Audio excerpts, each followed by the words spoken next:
primeros curanderos, los primeros médicos que eran empíricos, ellos denominaban algunas enfermedades según sus conocimientos y también realizaban diversos preparados a su criterio. Pero estos preparados no eran los mismos, por ejemplo, en una ciudad determinada y otra ciudad a unos 200 o 300 kilómetros, ya que no había esta comunicación, esta interconexión. Entonces, los médicos realizaban sus preparaciones y estos médicos impartían sus conocimientos a los pobladores de las mismas aldeas, de los mismos pueblos, y se transmitía de generación en generación. Pero no era lo mismo, como les digo, las preparaciones en una ciudad, en otra, en un pueblo y en otro, porque no había una estandarización. Quiere decir, cada uno hacía los preparados según los insumos que conseguían, ¿no? Y a su criterio. Entonces, no era lo mismo en un pueblo que en otro pueblo. Entonces, no había, como les reitero, una estandarización de los medicamentos, una estandarización de las proporciones también, ¿no? Muy bien. El uso de términos ligados a la mitología y a las creencias espirituales. En los confines de la antigüedad, los curanderos y los chamanes denominaban a sus brebajes y ungüentos utilizando términos ligados a la mitología y las creencias espirituales. Estos nombres, aunque poéticos y místicos, a menudo carecían de la estructura y precisión necesarias para una comprensión universal. La medicina era, en gran medida, un arte transmitido de boca a boca, y los secretos de la elaboración de remedios a menudo morían junto con sus creadores. Así como les explicaba hace un momento, los conocimientos de los médicos empíricos se transmitían de boca a boca de generación en generación. Y si un médico, por ejemplo, descubría alguna nueva preparación que surtía efecto, según ellos, surtía efecto en los pacientes, y este médico fallecía, pues también se extinguía, así como se extinguía el médico, se extinguían sus conocimientos. Recordemos que muchas veces las personas cuando descubren algo son celosos con su descubrimiento, no quieren ser los únicos poseedores del conocimiento, quieren tener la exclusividad. Entonces, muchas veces no compartían sus conocimientos y cuando ellos fallecían, pues se extinguía, como les digo, ya sea el porcentaje de los medicamentos que utilizaba, de las plantas y también la forma de preparación, ¿no?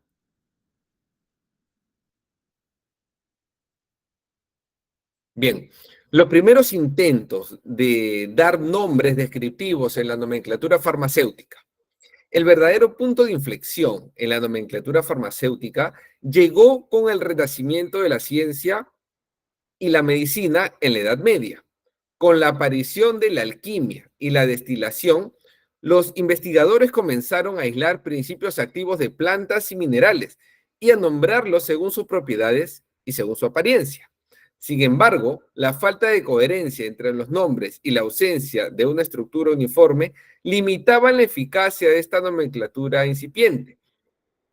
Quiere decir que no se estandarizaba el nombre. Por ejemplo, si se conocía que este medicamento surtía efecto y luego se iba comunicando a través de los pueblos que había un medicamento, una combinación que iba surtiendo efecto, por decir, para la fiebre, no se llegaba a un acuerdo sobre qué nombre ponerle, porque no se conocían los principios químicos, los nombres químicos de los medicamentos o de las combinaciones.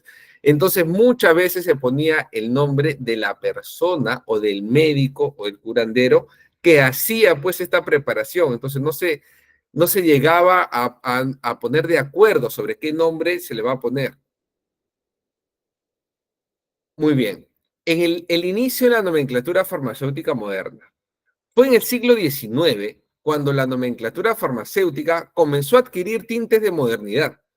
El desarrollo de la química y la comprensión más profunda de la estructura molecular permitieron un enfoque más científico en la asignación de nombres. Así, aparecieron los primeros sistemas de nomenclatura que fueron basados en la composición química. lo que brindó una base más sólida para la comunicación y la investigación en el campo médico. Entonces, ya en este momento se fueron conociendo algunos nombres, algunos compuestos químicos, y la base de los nombres fueron justamente estos compuestos químicos para que no haya una confusión. Muy bien. Nombres químicos en nomenclatura farmacéutica. Los nombres químicos constituyen la base fundamental de la nomenclatura de medicamentos. Estos nombres están arraigados en la estructura molecular de la sustancia y reflejan su composición química única. Si bien los nombres químicos son sumamente precisos, desde una perspectiva científica, a menudo son complicados y de difícil pronunciación para aquellos que no son expertos en química. Es por eso que siempre en los estudios, ya sea de farmacia, en los estudios de medicina, odontología, enfermería, siempre se llevan cursos de química con la finalidad de entender la nomenclatura, ya sea química inorgánica, química orgánica o bioquímica, ¿no? Se necesita, es muy importante conocer la nomenclatura para determinar y poder no solo conocer, sino también para poder asociar el nombre químico a ciertos medicamentos. Por ello es muy importante, ya que los medicamentos normalmente se conocen con su nombre comercial y también con su nombre genérico, pero también se conoce con su nombre químico, con la estructura química que lo compone. Muy bien. La Organización Mundial de la Salud. La nomenclatura de medicamentos trasciende fronteras y exige una colaboración global. Es aquí donde entra en juego la Organización Mundial de la Salud, por sus siglas OMS, una figura central en la estandarización de la nomenclatura farmacéutica a nivel internacional. La OMS promueve la adopción de nombres genéricos internacionales, INN por sus siglas en inglés, que evitan las barreras lingüísticas y facilitan la comunicación entre países y culturas. La colaboración entre países y la adhesión a regulaciones internacionales se han vuelto fundamentales en un mundo interconectado. La OMS trabaja en estrecha colaboración con agencias nacionales, como por ejemplo la AMPS en España, para asegurar que la nomenclatura de medicamentos sea uniforme y coherente a nivel global. La regulación y estandarización de la nomenclatura farmacéutica no solo garantizan una comunicación efectiva entre profesionales de la salud, sino que también son un pilar en la seguridad del paciente. Un nombre incorrecto o confuso puede tener consecuencias graves. Por lo tanto, estas regulaciones son un recordatorio constante de que la precisión en la nomenclatura es un compromiso ineludible con la salud y el bienestar de las personas. Aquí les voy a hacer una pregunta. Recordemos, y nosotros sabemos, que los medicamentos, por ejemplo, que se fabrican en Alemania, se distribuyen en todo el mundo. Y todos los médicos, todos los farmacéuticos tienen que conocerlos. Entonces, pero hay una barrera sobre los idiomas. ¿En qué idioma creen ustedes que se van a colocar siempre los medicamentos para que no haya una confusión? Muy bien, los voy leyendo en el chat. Bien, como indican en inglés. ¿Y por qué creen que se coloque en inglés? ¿Por qué creen ustedes?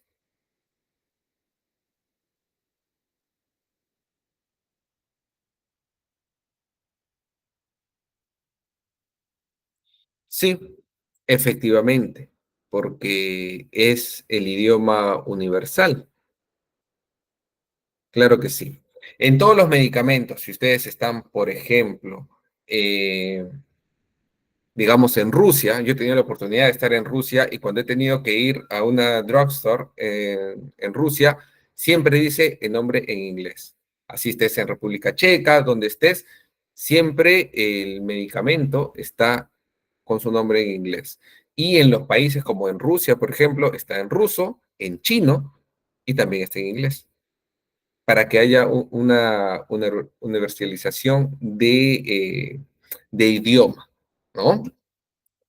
Muy bien, pero sí, principalmente están en inglés.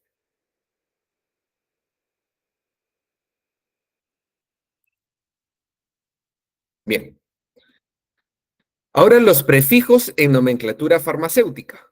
Los prefijos, a menudo, indican la clase o el grupo al que pertenece el medicamento. Por ejemplo, el prefijo anti sugiere una acción contra algo, como antiinflamatorio. Del mismo modo, un antihipertensivo indica un medicamento que combate la hipertensión. ¿Qué otro medicamento conocen ustedes con el prefijo anti? A ver, los leo.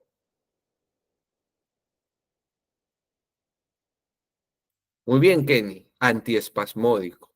¿Cuál otro? A ver, los leo.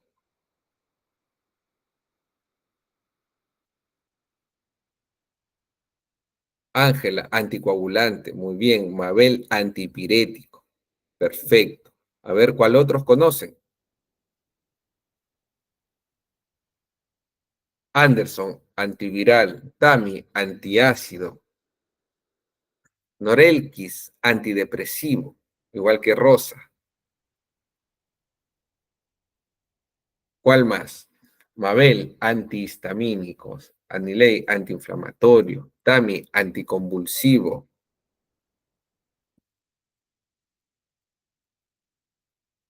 Ángela, antihistamínico. Mabel, antibiótico. Perfecto.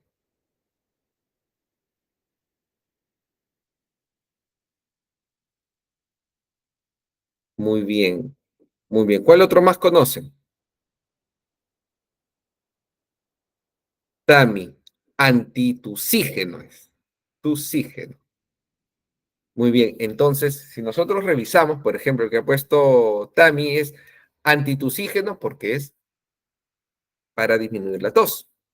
Mabel indica antidiarreico, que es para la diarrea, ¿no es cierto? Va a combatir la diarrea. El antihistamínico combate la cascada de histamina. Claro que sí. Y así todos los que han puesto, ¿no? El antiinflamatorio combate la inflamación. El anticonvulsivo, por supuesto, que es anti los procesos convulsivos. El antidepresivo justamente va a combatir los procesos de depresión del sistema nervioso central. El antiácido combate la acidez mediante el potencial hidrogenión.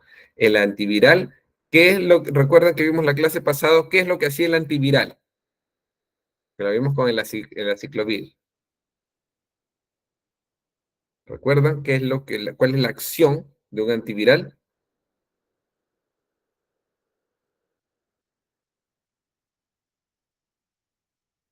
Mientras voy leyendo que Mabel coloca antigripal, Juliana antibacterial, Kenny antiparasitario. Muy bien. ¿Cuál más conocen? Van saliendo una gama bastante importante. Están muy atentos a la clase. A ver, ¿cuál más conoce? Ingrid, antieméticos. Muy bien, lo vimos la clase pasada. ¿Cuál más?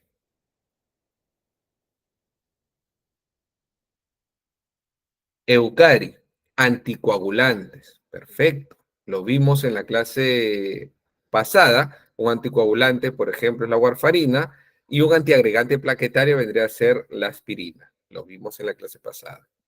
Kenny, antimicótico, por supuesto. El antimicótico combate la micosis. Juliana, antiespasmódico, muy bien. Norelquis, antialérgico. ¿Sí? ¿Cuál más conocen?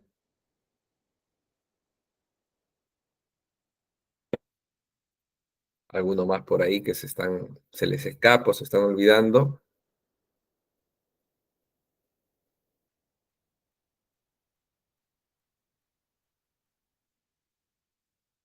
Muy bien.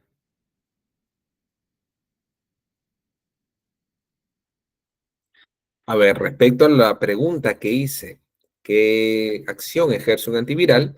Mabel indica, Los virus no pueden reproducirse por sí mismos, interrumpen el proceso al evitar que los virus ingresen a las células sanas. Claro, la acción que ejercen los antivirales es evitar la replicación viral. Entonces, recordemos que el virus no tiene vida, pero parasita una célula y se reproduce mediante replicación celular. Entonces, lo que hace un antiviral es evitar la replicación ribosómica de los virus. Norelquis, antiplaquetario, anticoagulánico, ¿sí? Y antiplaquetario, claro. Perfecto. Muy bien. Excelente. Tenemos también sufijos. Por ejemplo, pino, como el amlodipino. Cepan, como por ejemplo el lormerzarcepan. Caína, mevipacaína. Y aquí les voy a preguntar, ¿qué sufijo conocen? ¿Qué medicamentos conocen con el sufijo caína? A ver, los leo. Sufijo caína.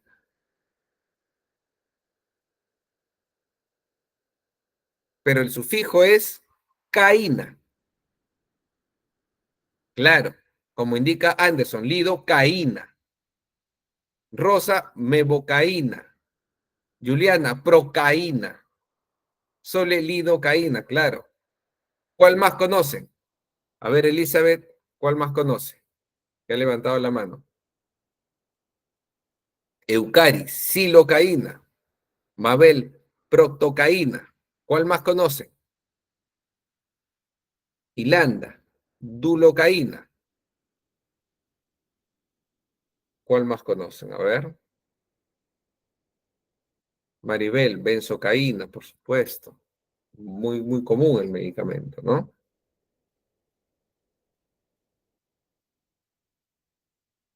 Si se dan cuenta, la mayoría de los medicamentos que están mencionando con el sufijo caína son anestésicos. Lidocaína, por supuesto, son anestésicos. La lidocaína es un anestésico que contiene vasoconstrictor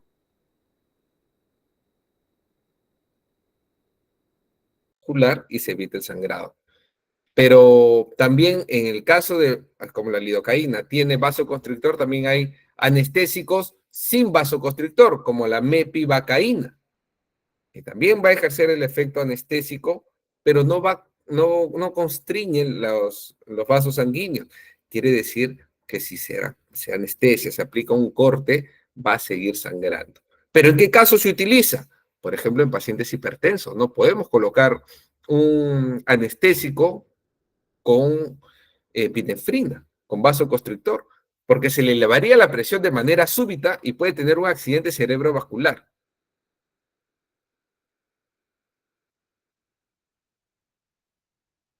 Muy bien. Claro, son analgésicos o anestésicos locales, son anestésicos locales los que caen caída, como la lidocaína, benzocaína, todos estos, la mepivacaína, odontocaína, todos estos se emplean como anestésicos locales. Entonces es importante que sepan que si se va a suministrar un anestésico local, siempre se pregunte si el paciente es hipertenso por el riesgo elevado de accidente cerebrovascular, ¿sí? También en los pacientes que tienen trombosis, no se puede suministrar un anestésico local que tiene epinefrina. En esos casos se tiene que usar un anestésico local sin epinefrina. Muy bien. Y aquí les hablábamos del sufijo cepan, así como el diazepam, clonazepam. ¿Cuál más conocen con el sufijo cepan, que son benzodiazepinas? A ver, los leo. Mabel diazepam, Paola lorazepam, Jacqueline clonazepam. ¿Cuál más conocen? Son benzodiazepinas. No, pero Ujú. Pero estamos hablando del sufijo "-sepan". Alprazolam no tiene el sufijo "-sepan". Alprazolam es un ansiolítico. Estamos hablando del sufijo "-sepan". Bromazepam, sí, muy bien. ¿Cuál más conoce?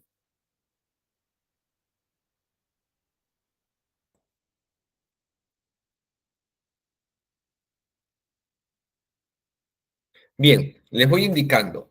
En el caso de las benzodiazepinas, lo que, el efecto que van a surtir en las personas es que deprimen el sistema nervioso central. Ahora les hago una pregunta. Para ustedes, el alcohol, ¿cuál es su efecto en el organismo?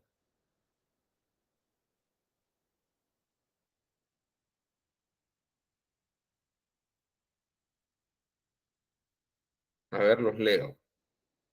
El alcohol, ¿qué es lo que produce en el organismo a nivel del sistema nervioso?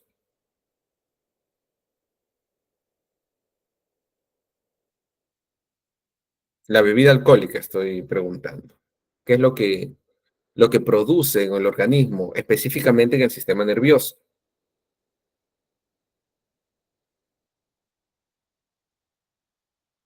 Si lo altera, pero ¿cómo? A ver, Ingrid, perfecta tu respuesta. Es un depresor del sistema nervioso central. Muy bien. Entonces ya tenemos que el alcohol es un depresor del sistema nervioso central. Ahora, estamos hablando del sufijo "-sepan", que es una benzodiazepina. Por ejemplo, diazepam es un depresor del sistema nervioso central potente. Entonces, cuando mezclan la benzodiazepina, que es el diazepam, con el alcohol, que es otro depresor del sistema nervioso central, esto se produce una sinergia, un sinergismo de potenciación.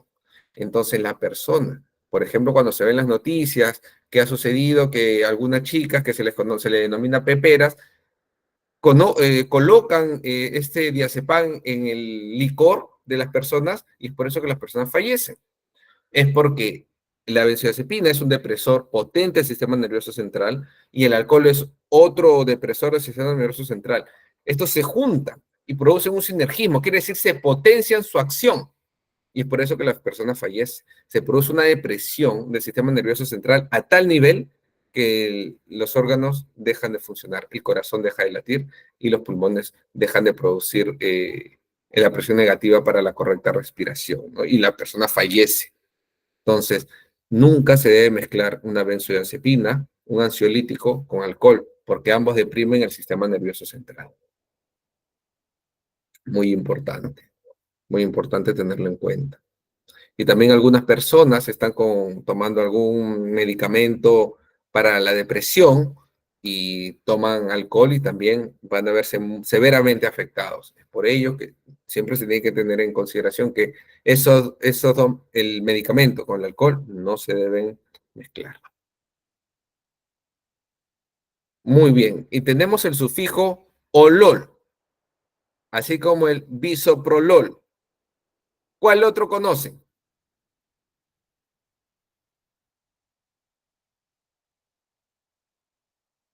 Tami, atenolol, muy bien. Kenny, labetalol. ¿Cuál otro conocen?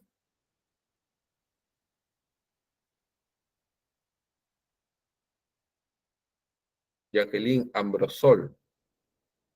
Mm, ¿cuál otro conocen?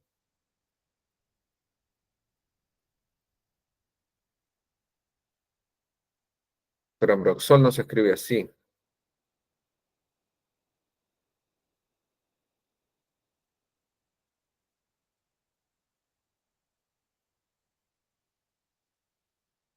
Betasolol.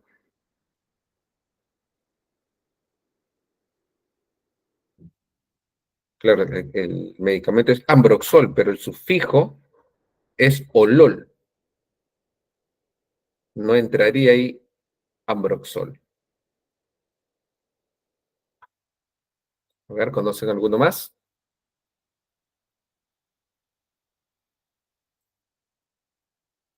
Por supuesto, yo les voy a dar un listado, pero para mí es importante que ustedes interactúen y esta interacción es muy enriquecedora. Nebivolol. Bien. Ahora tenemos también el sufijo pril, como enalapril. ¿Cuál otro conocen? Como enalapril. Captopril. Muy bien.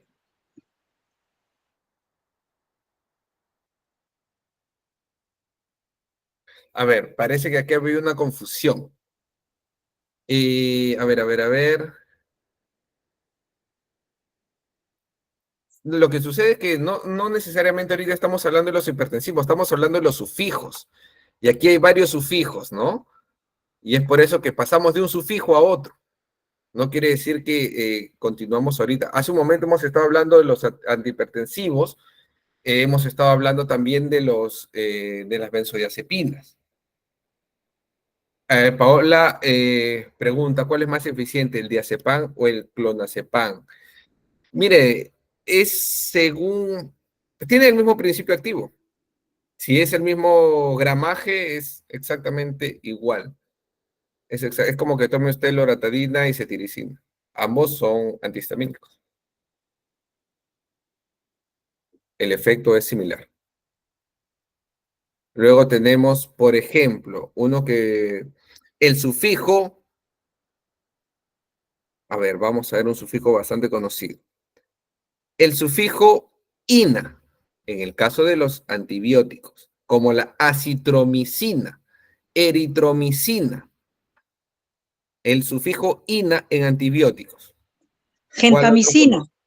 Gentamicina. Muy bien, muy bien. ¿Cuál otro conocen?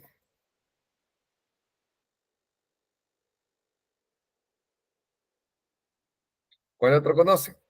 La eritromicina.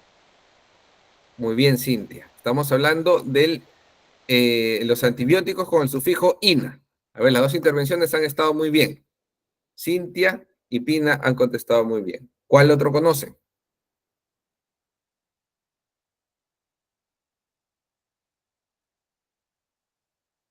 ¿Cuál otro antibiótico con sufijo ina conoce? Amoxicilina, por ejemplo. ¿Cuál otro conoce? Ampicilina, megacilina. ¿Cuál otro conoce? Es importante la intervención. A ver, penicilina, ampicilina. Muy bien. Gentamicina. Gentamicina. Gentamicina, muy bien, Pina. Doxicilina, dicloxacilina. Muy bien, Elisa. ¿Cuál otro conoce?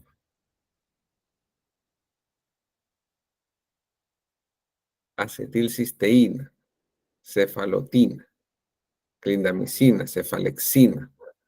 Muy bien,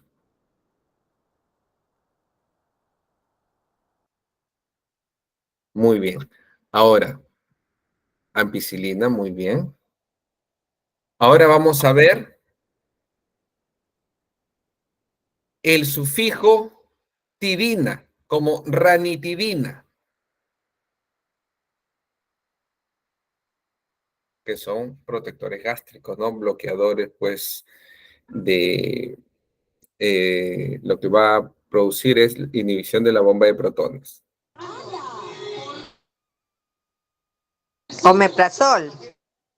Sí, pero estamos en los sufijos. El sufijo tidina, como ranitidina. ¿Conocen algún otro? Es un poco más difícil.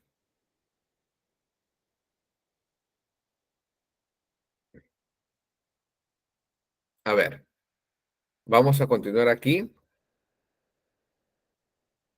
y luego les voy a seguir preguntando.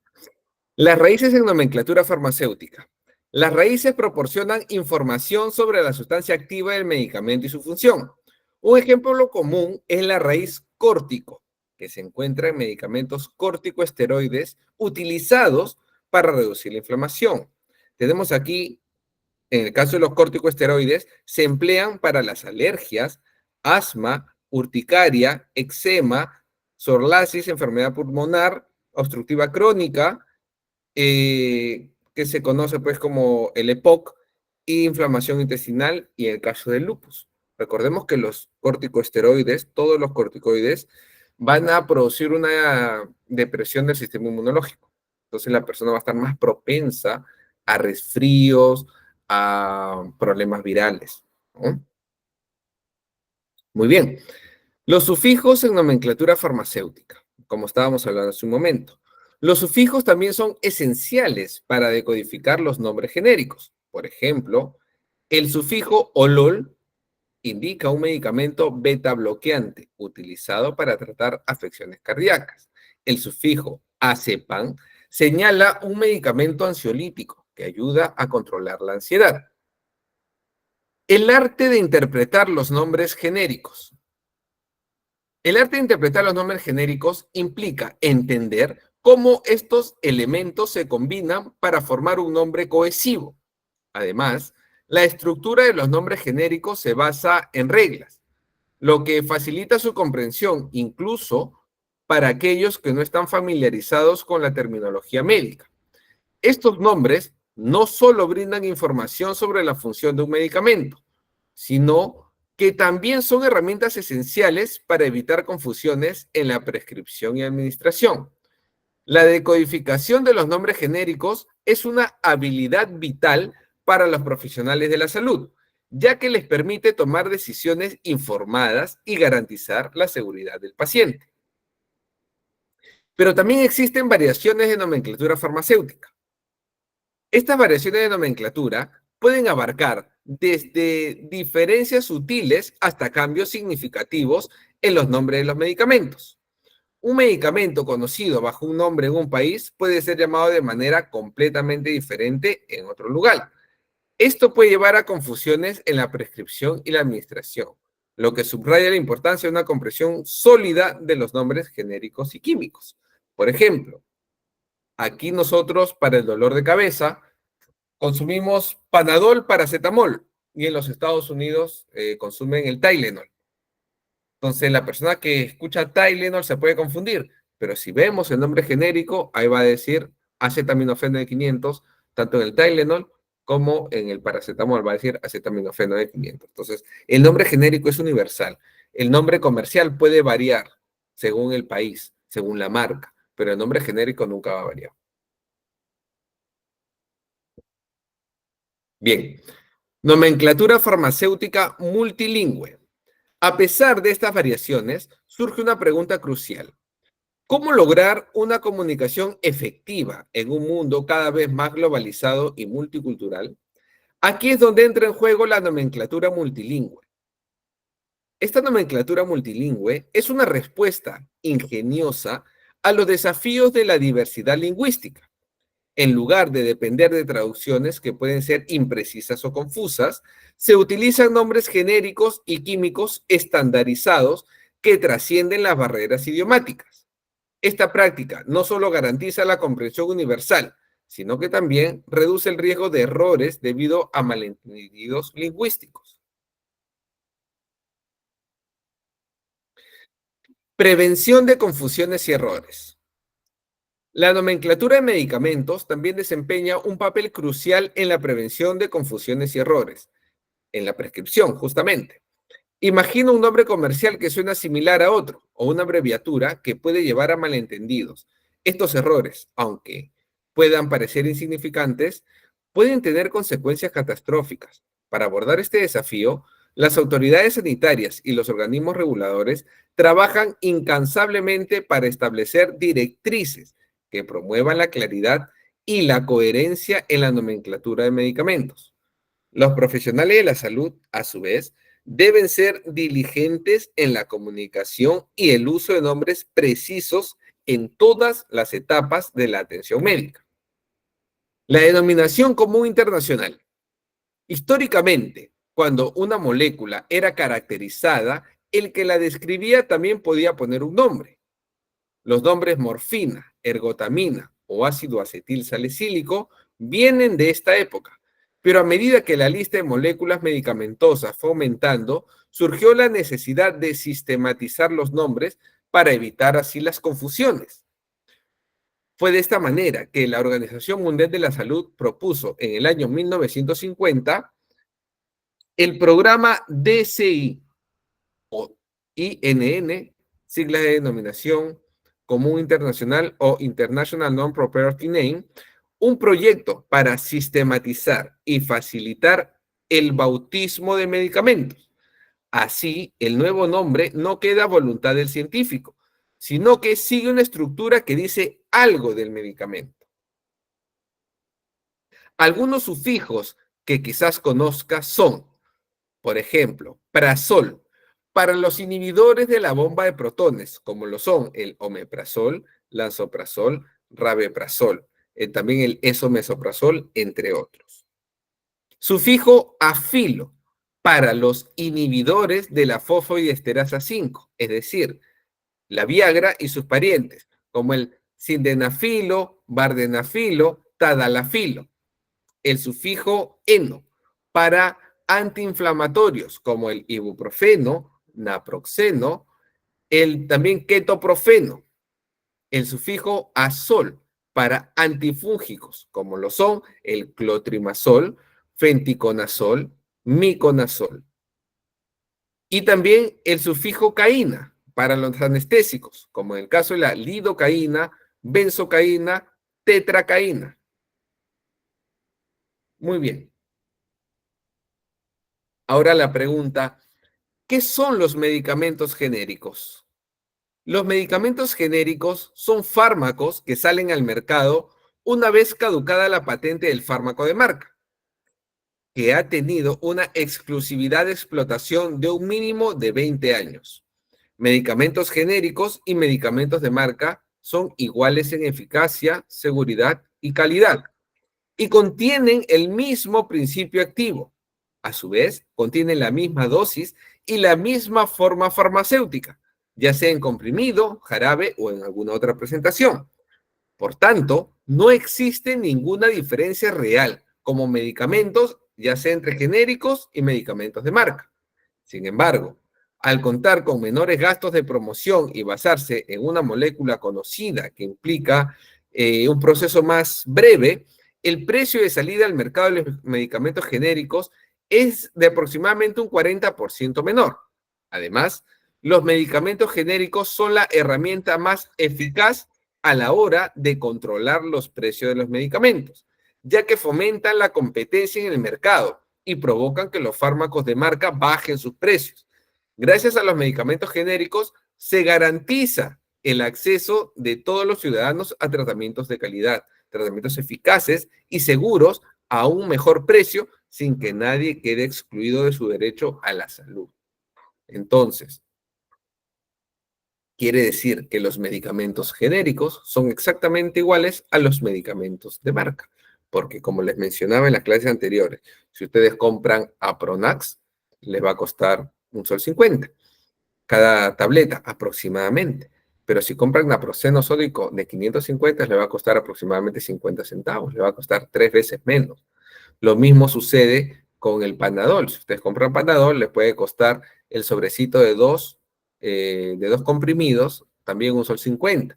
Si compran paracetamol, les cuesta el blister, $1.50, que vienen 10. Y si lo compran como acetaminofeno de 500, les va a costar el blister 30 centavos.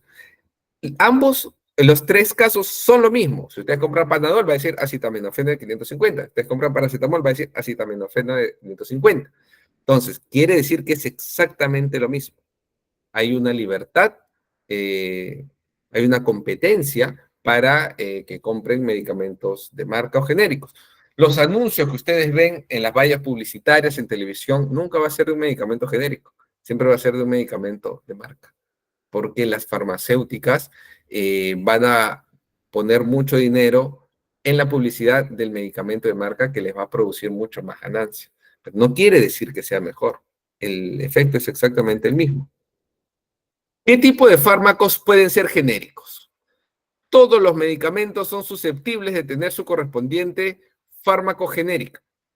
Una vez caducada la patente, si bien los medicamentos genéricos más utilizados entre la población, como el ibuprofeno, el omeprazol, están indicados para dolencias leves, también existen medicamentos genéricos que son de alta especialización, que son indicados para el tratamiento del cáncer o los trasplantes, lo que hace más accesible estos tratamientos a toda la sociedad. Este tipo de fármacos genéricos exige un desarrollo científico mucho más complejo y requiere de tecnologías especializadas. Los medicamentos genéricos tienen la misma cantidad de principio activo que los medicamentos de marca. El principio activo es el ingrediente principal de un medicamento que ejerce la acción terapéutica, quiere decir la cura. Por ejemplo, el paracetamol, la atorvastatina. Los medicamentos genéricos contienen exactamente la misma cantidad de principio activo y producen exactamente el mismo efecto que los medicamentos de marca. En resumen, son idénticos, ya sea en calidad, en eficacia y en seguridad. No tengan miedo de comprar medicamentos genéricos. Muchas veces se cree que el medicamento de marca, por ser más caro, va a ser mejor, funciona mejor y el paciente se va a curar más rápido. Esto es una fábula. Todos los medicamentos tienen su par genérico y el medicamento de marca y el genérico tiene la misma acción. La pregunta, ¿los excipientes de los medicamentos genéricos son los mismos que los de marca? Los excipientes son sustancias que no poseen una actividad farmacológica y que son utilizados para facilitar el proceso de fabricación y a su vez de absorción de un principio activo. Los utilizados en los medicamentos genéricos pueden variar con respecto a los de marca, por dos cuestiones. Dado que el medicamento genérico se desarrolla años más tarde que el medicamento de marca y que en este tiempo pueden haberse producido importantes avances tecnológicos, pueden incorporar mejoras en los excipientes, sustituyendo aquellos que suponen un problema para colectivos específicos, como la lactosa en los pacientes intolerantes, la sacarosa en los diabéticos, el gluten en los celíacos, etc. Por lo tanto, los excipientes de los medicamentos genéricos serán siempre iguales en calidad o incluso mejores que los de medicamentos de marca. En ocasiones, el uso de algunos excipientes está patentado por el laboratorio de marca, y esto requiere la búsqueda de una alternativa inocua, en el caso de los medicamentos genéricos. Tenemos ahora la pregunta, ¿qué es un estudio de bioequivalencia? Es un estudio realizado en seres humanos con todos los permisos éticos y regulatorios de las autoridades, que demuestra que dos medicamentos actúan igual en el organismo y a su vez presentan la misma eficacia y la misma seguridad. El estudio de bioequivalencia garantiza que el principio activo llega al organismo en la misma cantidad, en el mismo tiempo y se elimina de la misma forma que el medicamento al que se le está comparando. Así pues, se garantiza que ambos fármacos son terapéuticamente equivalentes, es decir, que curan igual y que pueden sustituirse entre ellos.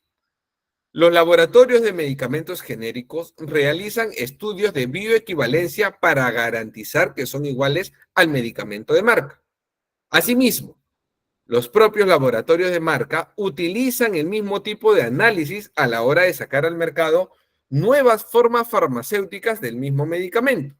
Por ejemplo, para demostrar que un medicamento en jarabe tiene la misma eficacia y seguridad que la versión en cápsulas, evidentemente con la misma composición de principio activo, pero diferentes excipientes, como por ejemplo un medicamento muy común, el bismutol en jarabe, se receta normalmente media tapita, y también tenemos la presentación en comprimidos, que en el sobrecito vienen dos. Entonces, se tiene que hacer el estudio de bioequivalencia para que la media tapita tenga exactamente, ejerza la misma acción antiácida que los dos comprimidos. Lo mismo en el caso de la milanta, del acitib, del sulfracrato. Todo tiene que pasar por un estudio de bioequivalencia para que el jarabe y la tableta tenga el mismo efecto. Muy bien, ahora tenemos algunos medicamentos. y su nombre genérico y el nombre de marca, ¿no? Vamos a hablar son muchos, pero vamos a hablar de los más comunes, como por ejemplo, el aciclovir. Tenemos el aciclovir de 250 y el aciclovir de 200. Sus nombres de marca tenemos el Isavir, Sovirax, Soilex, Vironida, Sovirax. Luego tenemos, por ejemplo, el ácido acetil salicílico, que habíamos hablado, que era un antiagregante plaquetario, y hoy en día se conoce como cardioaspirina. Y justo aquí indica esto. El nombre genérico es el ácido acetilsalicílico y ustedes lo pueden comprar en su nombre de marca como aspirina, aspizan, cardioalif o cardioaspirina. Pero estos son exactamente ácido acetilsalicílico. Luego, tenemos, por ejemplo, otro medicamento, el ácido ascórbico de 100 miligramos. Su nombre de marca va a ser el C-Bimin. Aquí hay otros nombres del ácido acetilsalicílico, ¿no? Como por ejemplo el Coraspi, el Mejoral de SCAF. Vamos a ver. Y aquí tenemos, por ejemplo, el Alprazolam de 0.5 que me estaban preguntando. Este medicamento es un ansiolítico. El Alprazolam de 0.5, el blister, vale aproximadamente 50-70 centavos. El Alpaz, que es recetado por los psiquiatras, al igual que el Prozac, vale la cajita de 10 aproximadamente 70 o 60 soles. Y si ustedes ven abajo, dice Alprazolam de 0.5, que el blister está a 70 centavos. Entonces imagínense cuánto es la ganancia de las farmacéuticas. Pero no quiere decir que las farmacéuticas hagan mal su trabajo o actúen de mala fe. No, no, no. Las farmacéuticas, para llegar a producir los medicamentos, gastan unas sumas enormes de dinero para hacer los estudios de bioequivalencia, para hacer los estudios, pues, para determinar si el medicamento funciona, para mejorarlo. Tienen que hacer el estudio en una población muy grande, de más de 1000 personas. Tienen que tener una planta que produce este medicamento. Tiene que pasar todos los estudios, tiene que pasar todos los controles rigurosos. Entonces, la inversión que hacen los grupos farmacéuticos es millonaria y por lo tanto tienen que recuperar su inversión y tienen que ganar dinero, por supuesto. Y ellos ponen, por supuesto, en Alpaz, el medicamento Alpaz, va a decir Alprazolam de 0.5. O sea, no es una competencia desleal. Están poniendo el nombre genérico.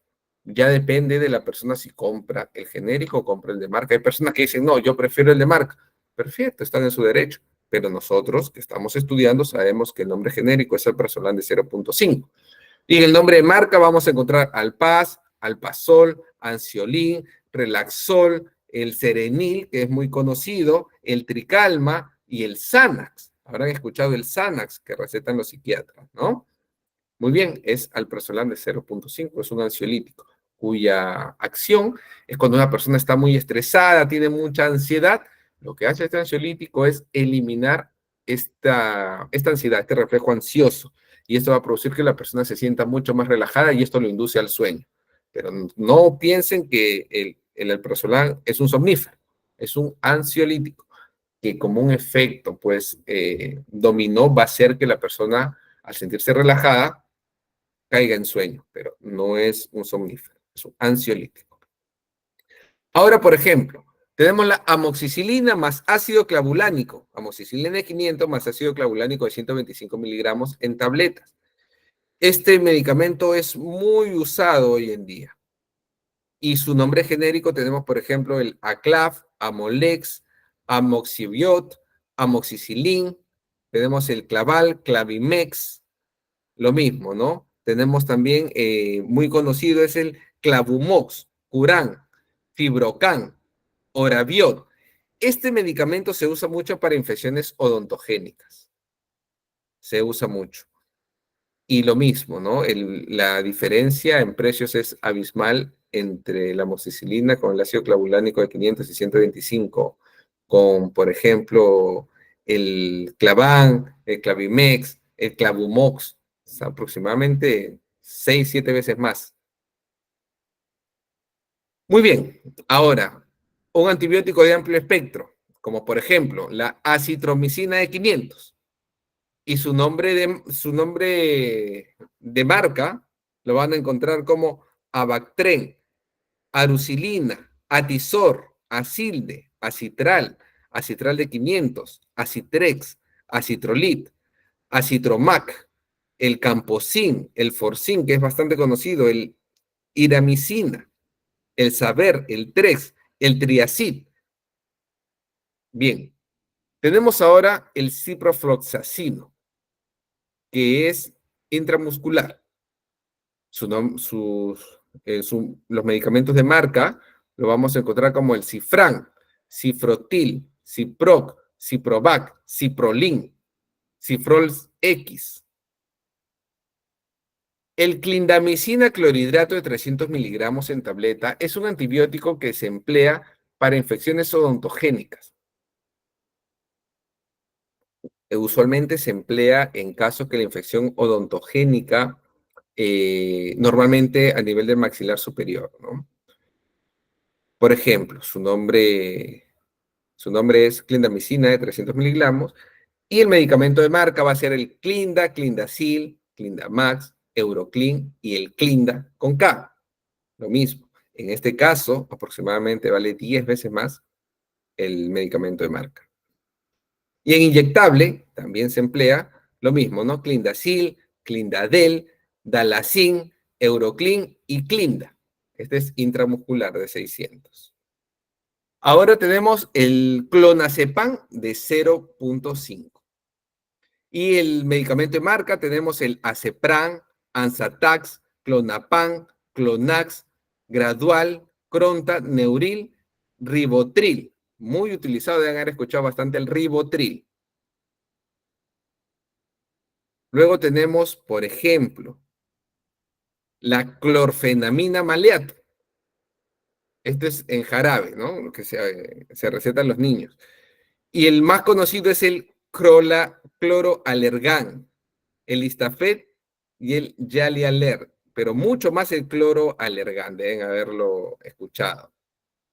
Respecto al clotrimazol, el nombre genérico, como les reitero, es el clotrimazol al 1% y el medicamento de marca vamos a tener el Candid, deben haber escuchado mucho en la televisión el Canesten, tenemos también el Clotider, Dermicol, Ginet, Ongogen, Ongoper, el Perfungol. Respecto a la dexametasona de 4 miligramos o mililitros para vía intramuscular, tenemos el medicamento de marca, es el Cortifar, Dexacor, Dexfar y el Valisona. El diclofenaco sódico, vamos a tener en el medicamento de marca, Arten, Deflamat, Diclof, Dioxaflex, Dololiviolex, Dolocodralán, Dolofarmalán, Dolofenac, Doloquimagésico, Dolotren y Voltaren. Por supuesto que eso lo han escuchado en la televisión, en la radio, todo el tiempo. Incluso hay futbolistas que promocionan el Voltaren, el Doloquimagésico, el Dololiviolex, pero sabemos que es el diclofenaco sódico. Ahora otro medicamento muy conocido, el ibuprofeno de 400 miligramos en tableta. Y el nombre de marca es por ejemplo, el Actron rápida acción, Adax, Adax Fluforte, Blocten, el Brucin 400, Doloflan Extra Forte, Doloflunite, Dolomax, Dolonet Forte, Doloprofen, Doloral, Flamadol, Ibufaz. La loratadina, que es un antihistamínico muy utilizado. En jarabes, por ejemplo, a los niños se les receta el Alerfaz en nombre de marca. Alergitadina, Alex, Alertil, Aledril, Claritine, es muy usado. La coratina también. Y el Loramine. Tenemos aquí otro medicamento muy utilizado, como por ejemplo, en los diabéticos, la metformina clorhidrato de 850. Y usualmente las personas compran el medicamento de marca, que viene a ser el apometformin, el diabetformin, Dimetfor. Si se dan cuenta, aquí lo que tratan de colocar es el nombre más parecido al metformina, ¿no? Para que se asocie y parezca el genérico. Tenemos también el Ficonax, Florminal, Gliconex, Glucaminol, Glucofor, Glucopage, el hipoglucin, Med 850 y el Cibet. Luego un medicamento muy utilizado por los peruanos. Se dice que en los hogares, casi más del 50 o 60% de los hogares tiene omeprazol en casa. Sabemos que es un inhibidor de la bomba de protones. Esto quiere decir que es un protector gástrico que se tiene que tomar 15 minutos antes del desayuno. Y el nombre genérico es omeprazol de 20 miligramos en tableta.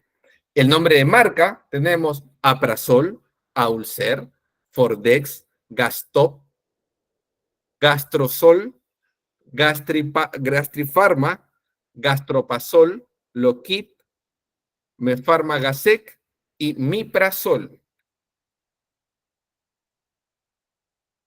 Tenemos también el paracetamol de 120, que es en jarabe para los niños, y el nombre de marca va a ser el Apiral, Atamel, Dolocetamol, Dolcin, Gesidol, Isetadol, Quitadol, que se escucha mucho en la radio y en la televisión, Oralgina y el Paramidol, son los más conocidos. Y el paracetamol de 100 miligramos en solución, por ejemplo, vamos a tener el Acetam, Atamel, Dolocetamol, Dorcin y el Quitadol. El paracetamol más empleado es el de 500 miligramos, ¿no? En tabletas. Y aquí tenemos varios que los van a escuchar y ustedes van a decir, lo escuché en la radio, en televisión, lo vi en una valla publicitaria. Como por ejemplo, el Acetam, Atamel, Dolosemifen, Dolocetamol, Dolcin, Dominal, Gesidol, Quitadol, Mafidol, Mevinol, Mejorax, ampliamente conocido. El Oralgina, el Panadol, Panadol Extra Forte, Panadol Acción Rápida. Entonces la persona ve el nombre y dice, Panadol Extra Forte, será mucho más fuerte, ¿no? El Panadol Acción Rápida, me duele la cabeza. Como es acción rápida, me va a hacer efecto más rápido. Pero el nombre es el mismo, paracetamol 500 miligramos o acetaminofén de 500 miligramos. Es exactamente lo mismo, solo que el nombre es engañoso. Luego también está la vitapirena, ampliamente conocido. Bien, ahora tenemos la prednisona, de 20 miligramos, de 5 y de 50. Sabemos que la prednisona se emplea en caso de dermatitis de contacto, en caso de crisis asmatiforme. Muy bien. En nombre genérico es la prednisona, ya sea de 20, de 5, de 50. Y en nombre de marca vamos a tener el Cortiprex, el Deltaprel, el Farmapred, el Prenicor. También tenemos el Biotenan, el Cortiprex, el Nisona, Orapred. Tenemos también el Favene, Meticorten, el Nisona, Orapred. El más conocido es el Prednicor y el Prednisan. Normalmente cuando les hacen la prescripción o cuando ustedes van a la farmacia, les dicen, no, necesito un corticoide para una dermatitis de contacto, que no es lo usual, no es lo correcto, pero suele suceder aquí en el Perú. Entonces el farmacéutico le va a decir, tengo el Prednicor o el Prednisan. Pero como ustedes ya tienen el conocimiento, van a decir, no, yo deseo prednisona de 5. Entonces ustedes van por el genérico. Bien, tenemos ahora el salbutamol. Que este medicamento se tiene que emplear con una aerocámara. Ese es el medicamento genérico, el nombre. Y el medicamento de marca tenemos los siguientes. Aerosal, Airmax, Astalin, Astalin Ecopax, Astalin HFA, Bonair, Bronquimax, Butel, Pectolin, Samalol, Samalol Free Inhaler, Samalol Easy Breath, Samalol Easy Breath Free Inhaler, Samadol, Salburex, Salbutral, Ventemax. Bien, entonces son estos los medicamentos. Ahora, yo les voy a hacer algunas preguntas, ya que estamos hablando pues sobre estos medicamentos. El último medicamento que hemos hablado es el salbutamol. Lo hemos visto en clases anteriores. ¿Para qué sirve el salbutamol?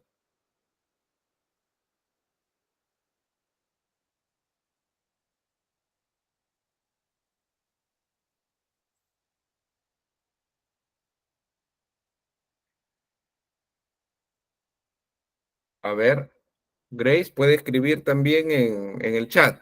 Para el asma. Muy bien. ¿Y cuál es el modo para emplear este salbutamol? A ver, los leo.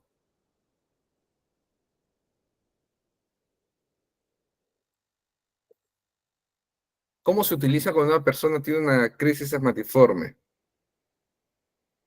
No, con los puff.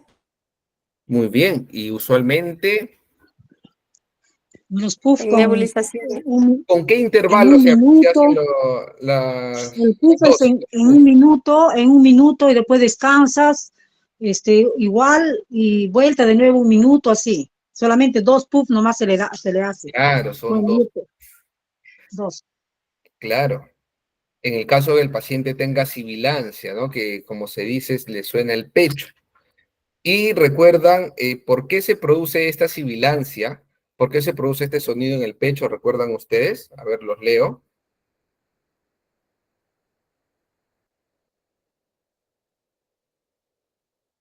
¿Por qué se da esa sibilancia?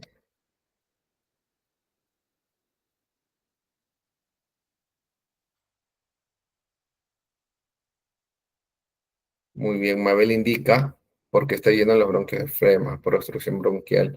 Claro, los sacos alveolares tienen mucosidad, están produciendo demasiada mucosidad y esta mucosidad va a evitar, va a impedir el correcto funcionamiento, el correcto pase del aire. Entonces, el aire va a pasar por un canal más pequeño y es por eso que se produce ese sonido, esa sibilancia. Claro, los sacos alveolares están inflamados. Muy bien. Ahora, sí, por supuesto, es un broncodilatador, ¿no? El salbutamol. Ahora, estábamos hablando de la prednisona. ¿Qué tipo de medicamento es la prednisona? A ver, yo les voy a ir preguntando y ustedes van respondiendo en el chat. Mabel, muy bien, es un corticoide. ¿En qué casos se emplea esta prednisona?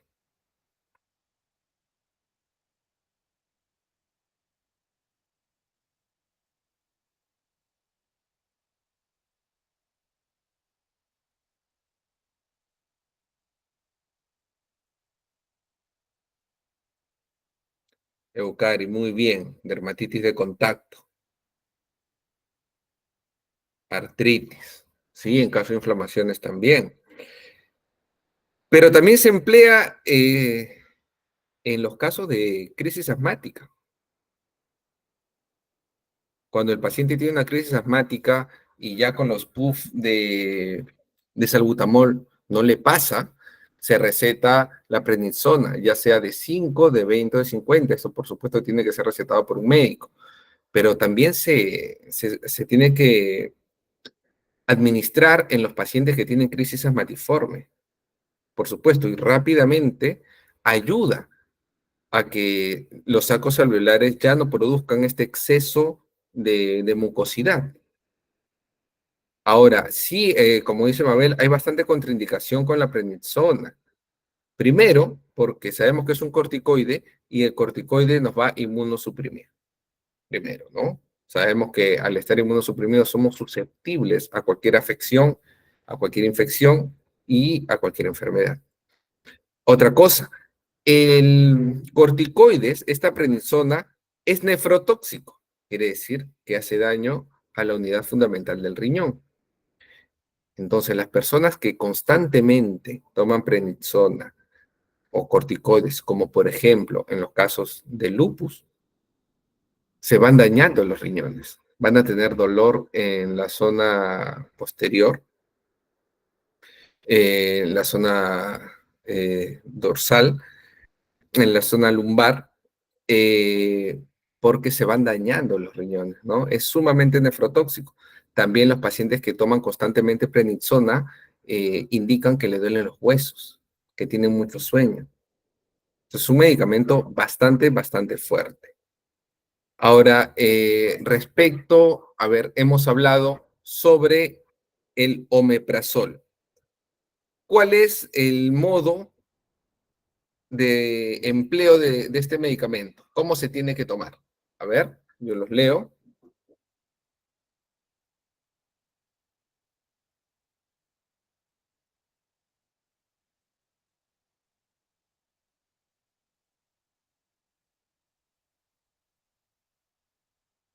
Muy bien, 15 minutos antes del desayuno. ¿Y cuál es la acción que produce el omeprazol? No, el omeprazol no se toma 2 veces al día. Es solo una vez al día antes del desayuno, 15 minutos antes del desayuno. ¿Y cuál es la acción de este medicamento omeprazol en el organismo?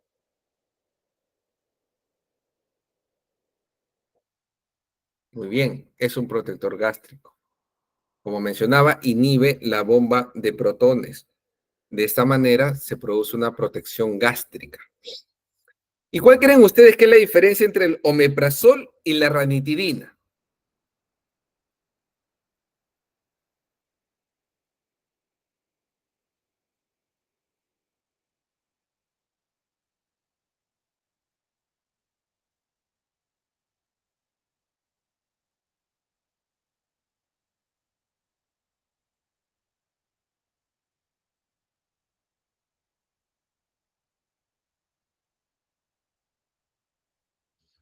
Muy bien. El omeprazol está indicado para casos de gastritis y la ranitidina tiene una propiedad que es un cicatrizador de úlceras gástricas. Entonces, quiere decir que su acción va a ser cuando el paciente ya presenta algún tipo de sangrado. Para esos casos se emplea la ranitidina. Y saben ustedes, a ver, les pregunto, ¿cuál es la diferencia entre la gastritis y la úlcera? Lo hemos visto en las clases anteriores.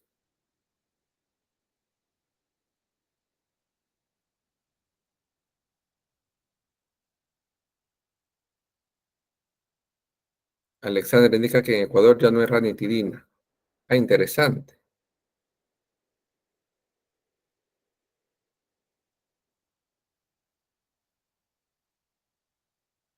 Muy bien, la gastritis es la inflamación en la mucosa gástrica. En el caso de la úlcera, ya hay una solución de continuidad, quiere decir que ya hay una herida. Y por supuesto, si nosotros, por ejemplo, nos golpeamos y nos hacemos una herida en el brazo, la herida sangra, ¿no es cierto? Entonces, en el caso de la úlcera, es una herida, es una solución de continuidad y por supuesto que sangra. Y hay personas que tienen un sangrado, pero por vergüenza o por descuido, no dicen nada en casa y van sangrando, y se hacen exámenes de sangre y ha bajado la hemoglobina, ya tienen anemia. Entonces, es para tenerlo en cuenta, para tener en consideración. Hay personas que incluso pueden perder la vida con las úlceras gástricas. Entonces, esto no es juego, ¿no? En el caso de pacientes con úlcera, por supuesto, tienen que acudir al médico. En el caso de la gastritis, si la gastritis no se trata, puede llegar a ser una úlcera. Ahora, tenemos que tener en cuenta que nuestro ritmo de vida ya no es como hace unos 40 o 50 años, que los trabajos eran mucho más tranquilos, que normalmente la persona salía más temprano, no había tanto tráfico. No sé, aquí en Lima el tráfico es sumamente caótico, pero en la mayoría de ciudades también, llegar de punto a punto puede tomar 40 minutos. Aquí en Lima toma de 40 minutos a hora y media. Entonces, ya no hay tiempo, como había antes, para ir a almorzar a la casa. No todos tienen esa suerte, ¿no? De ir a almorzar a la casa y comer, pues, comida casera, que es sumamente sano. Ya no. Hoy en día, ahora te respondo, Mabel, sobre si la gastritis puede ser nerviosa. Para terminar la idea, ya la comida hoy en día no es tan sana como antes. Otra cosa, ya en las grandes ciudades ya no hay campo. Y del campo, las mamás normalmente, o las personas que trabajaban en el campo, sacaban comida que era mucho más sana directamente desde el campo. Hoy en día, en las grandes ciudades, ya no hay campo. Antes no se empleaban, por ejemplo, los agentes para eliminar las plagas. Hoy en día se emplean ese tipo de agentes que si te cae ese medicamento te da una intoxicación por órgano fosforado. Quiere decir que es sumamente tóxico. Entonces esos alimentos ya no tienen el tratamiento de antes. Incluso hay la fruta se tiene que lavar, la fresa se tiene que lavar sumamente bien, ¿no? Con agua hervida, con una gotita de lejía. ¿Por qué? Porque muchas veces hacen el riego con aguas grises, ¿no? Eso se ve en todas las ciudades. Esto quiere decir que la fruta puede llegar con coliformes fecales. Entonces, todo eso hace que sea un círculo vicioso y el que padece es nuestro estómago. También, como les mencionaba, con el día a día tan complicado que hay en las ciudades, que hay en todos lados, se come fuera, se come en los restaurantes. Y los restaurantes, obviamente, por la rapidez, por los costos, no van a lavar la verdura de la misma forma. Entonces, en la lechuga, principalmente, se va a encontrar el Helicobacter pylori, causante de la mayoría de gastritis en los pacientes, porque no la van a lavar como corresponde. Entonces, en los restaurantes, evitar comer la ensalada cruda. Siempre eso les van a aconsejar los gastroenterólogos, los docentes, y yo también les aconsejo eso en los restaurantes. Que no conozcan ustedes, que no conozcan a los que cocinan, no sean de mucha confianza ustedes, eviten comer la lechuga. ¿Por qué? Por el Helicobacter pylori causante de la mayoría de gastritis. ¿Ya? Respecto a lo que pregunta Mabel, ¿la gastritis puede ser nerviosa? Por supuesto. Hay una gastritis aguda emotiva. Por ejemplo, si la persona está pues muy estresada, está muy nerviosa, va a somatizarlo a través del estómago. Puede darle diarrea, puede darle dolor de estómago o ya puede tener dolores a nivel de la boca del estómago por el estrés. Eso se traduce como una gastritis aguda emotiva.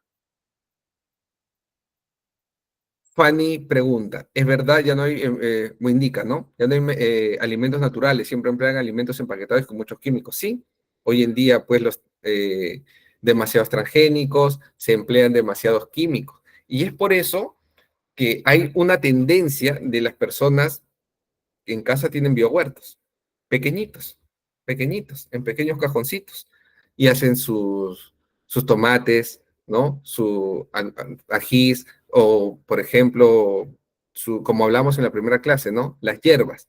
Tiene sus hierbas de manzanilla, de tomillo, y hacen sus infusiones de las hierbas y ya no del sobrecito. Y es una tendencia que se ve en muchos lugares, ¿no? Los biohuertos. Y tratar de volver un poquito a lo natural. Pero es muy difícil, tal vez por espacio, tal vez por tiempo. Entonces lo que se recomienda, si van a comer fuera, evitar comer las ensaladas crudas. Otra cosa que da gastritis, el alcohol. Por supuesto, las personas pueden beber de manera social, pero se debe haber dado cuenta que cuando se bebe, al día siguiente duele el estómago, ¿no es cierto? Entonces, el alcohol produce una gastritis aguda. Mabel indica los picantes, por supuesto, los picantes también. ¿Qué otra cosa produce gastritis? Los elementos sumamente procesados. ¿Cómo qué? Como los frugos, por ejemplo. Todos esos zumos de fruta no son de fruta, obviamente, son químicos. Eso produce gastritis. Comer tarde sí, porque como les mencionaba, si nosotros llegamos a casa tenemos que comer y luego de 3 horas recién se completa la digestión, según lo que O sea, si cenamos carne, por supuesto que no, nos vamos a sentir muy, muy pesados, ¿no? Pero normalmente de 2 a 3 horas se completa la digestión y recién tendríamos que dormir. Pero eso es en la teoría. En la práctica a veces llegamos 10 de la noche, 10 y media y queremos comer algo. Y nos acostamos máximo a las 12. Entonces no se ha cumplido pues ese tiempo, esas 3 horas. El abuso de los medicamentos también. De la automedicación también produce gastritis. En el caso de las gaseosas, por ejemplo, si ustedes están almorzando y toman la gaseosa helada, les va a doler el estómago, los va a mandar al baño. Por supuesto que sí. Entonces, ¿qué se recomienda? Después de comer, una infusión. Por supuesto, cuando estén en casa, porque en el trabajo es difícil, o en los restaurantes a veces ya te dan simplemente el refresco, ¿no? Pero siempre se indica la infusión. Siempre, siempre. Es lo mejor. Hay que evitar la comida chatarra. Yo sé que muchos me van a decir, pero doctores, por la rapidez, ¿no? La premura, el trabajo y todo eso, sí, se entiende, por supuesto, pero no lo van a hacer siempre. Puede ser una vez por semana, tal vez, ¿no? Pero estar comiendo, por ejemplo, yo he visto personas que consumen KFC, McDonald's casi diario, porque hay diversas promociones, pero no es lo recomendable, ¿no? Si lo van a hacer una vez por semana, por supuesto, ¿no? Pero todo en exceso hace daño. A ver, Neri pregunta, ¿se puede comer y tomar agua a la vez? Lo que se indica es, por ejemplo, si ustedes están en casa, tomar agua, un vaso de agua antes, luego comer y después tomar el refresco también. Pero, por ejemplo, comer una cucharada y tomar agua no es lo recomendable. O toma antes, o espera, por ejemplo, termina de comer, espera unos minutos y toma el agua. Tampoco inmediatamente después. Es lo indicado, es lo ideal. Y siempre las infusiones. Si la persona o si ustedes ya tienen gastritis, es importante que tomen el omeprazol 15 minutos antes del desayuno. Es importante que eviten el picante, que eviten las comidas muy procesadas, que eviten el alcohol, por supuesto. Y si están con dolor de estómago o ya tienen una gastritis instalada, pues hay que evitar las comidas muy ácidas, ¿no? Como el ceviche, por supuesto, porque esto va a aumentar la acidez. Claro, es muy importante, ¿no? En el caso de la gastritis, me extiendo un poco para hablar porque es una enfermedad que casi todas las personas lo tienen, ya sea una gastritis emotiva, gastritis medicamentosa, gastritis por Helicobacter pylori. También se recomienda que se hagan endoscopía por lo menos una vez cada 2 años. Y en la endoscopía, el gastroenterólogo va a determinar si ustedes tienen qué tipo de gastritis, porque a veces ya hay erosiones, y las erosiones son la fase previa a la úlcera.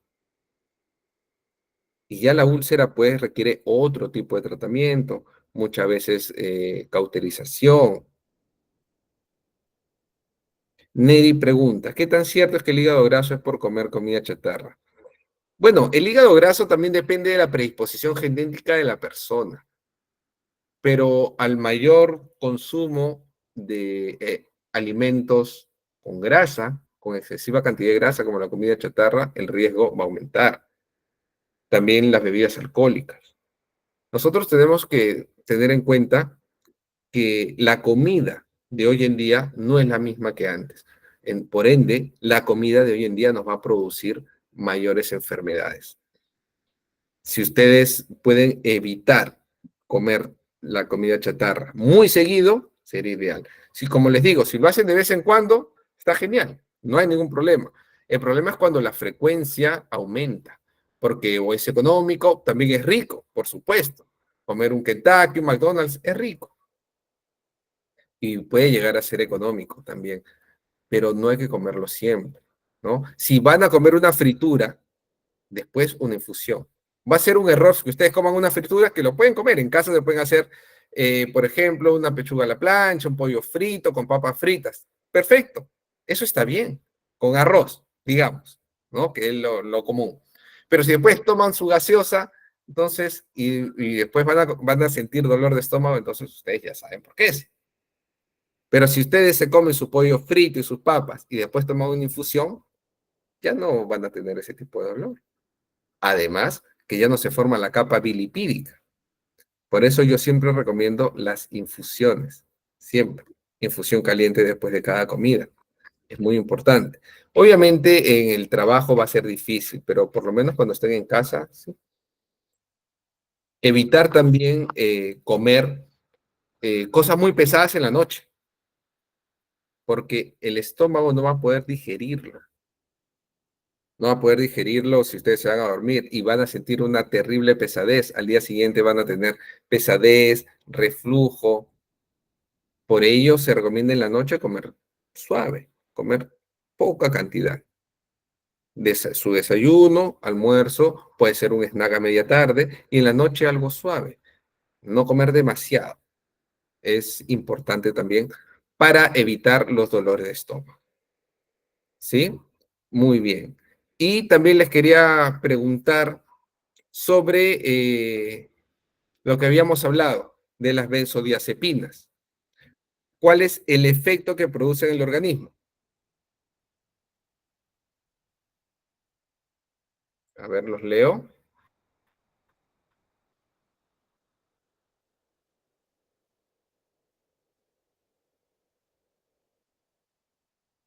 Las benzodiazepinas, ¿qué producen en el organismo?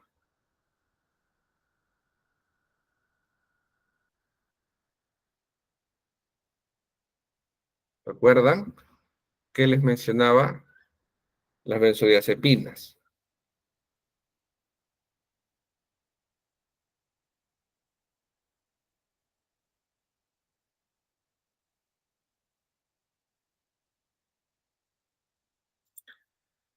Lo que produce es la depresión del sistema nervioso central. Entonces, la persona que lo toma va a sentir una relajación, porque se va a sentir pues como sedado, ¿no? Una relajación extrema. ¿Y con qué no se debe combinar las benzodiazepinas? Muy bien, Alexandra. Depresión del sistema nervioso central. ¿Y qué sucede si se combina? Muy bien, con el alcohol. ¿Y qué sucedería si se combina la benzodiazepina con el alcohol? Muy bien, Eucari, se potencia la acción.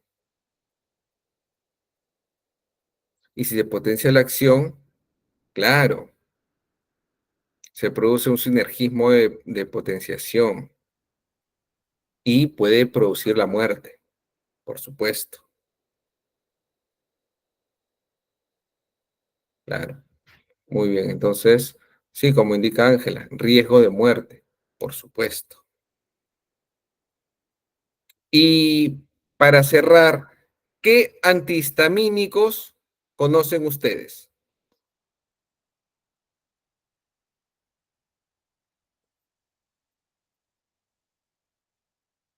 ¿Qué antihistamínicos? Mabel, clorfenamina. Tami también indica clorfenamina. ¿Cuál otro antihistamínico conoce? Desloratadina, muy bien. Alernex, cetiricina. ¿Cuál más? Muy bien, desloratadina. Levocetiricina. Muy bien, loratadina, levocetiricina. Muy bien. ¿Cuál más?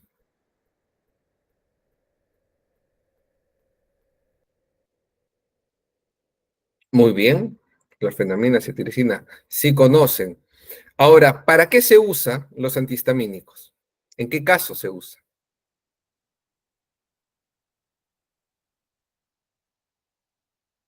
Mabel para rinitis en alergia, Nicaneri.